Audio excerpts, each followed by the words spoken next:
What's going on, guys? Today on TrailRecon, we're talking about amber off-road lights. So last month we did a big Jeep run at night up a mountain, and we were picking up a lot of dust, and I had all the lights on the Jeep lit up, and man, it was really bright until that dust started reflecting off of all the LEDs and I couldn't see anything.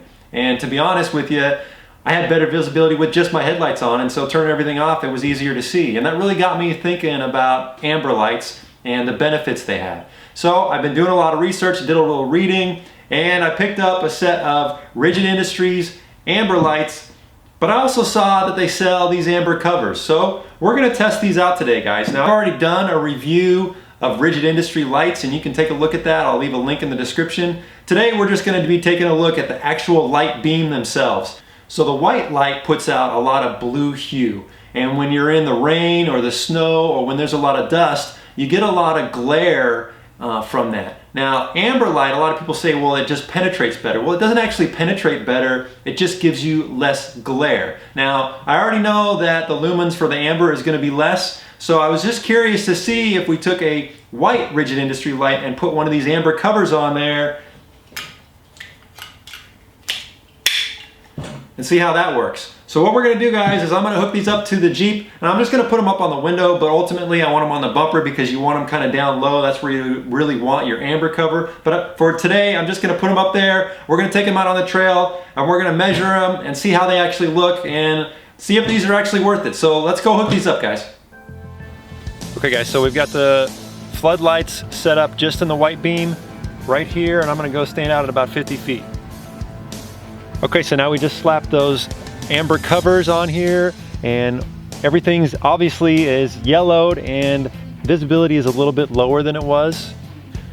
And now we got the amber lights hooked up, and you can see things are really amber, and we have lost a lot of light intensity.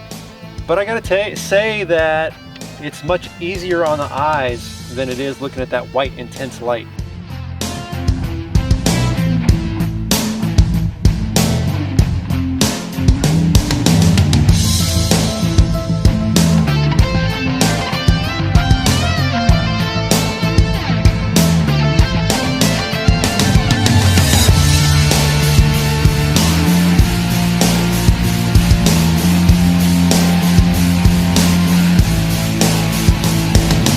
So here's the difference in the light. The one on the right is the LED with the cover, and then the other one is the amber LED.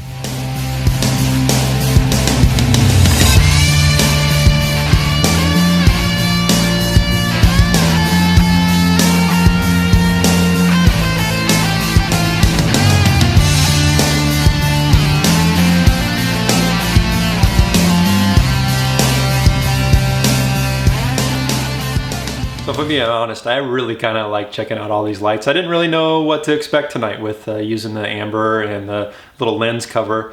What I'll tell you is, I thought for $8 this might be a pretty good option. You know, I could just slap these on all my rigid lights next time I'm out in the fog or a dusty trail or the snow, and maybe that would do the trick. But I think after tonight I learned a little bit, and that is there's still a lot of that blue hue that's shining through here. It's better, but it's probably not the best option. I think going with the true dedicated amber LED light on my bumpers is probably what I'm gonna do. Now, I was kind of hoping tonight we'd be able to kick up some dust, but we've actually been getting quite a bit of rain lately, so I wasn't able to test that out. So next time I'm out on the fog, or I'm out in the snow, or we're on a dusty trail, I'm gonna make sure I capture that, and I'll post that up on Facebook. So if you're not following us on Facebook, make sure you're doing that. But I hope you learned something from this, guys. I'm gonna leave a link in the description, so even if you wanna pick up one of these covers, or they've got different colors, or pick yourself up a set of these rigid floodlights, or the amber lights, you can. If you're visiting the channel for the first time, make sure you hit that subscribe button. We'd love to have you along for the ride. And until next time, we'll see you out on the trail.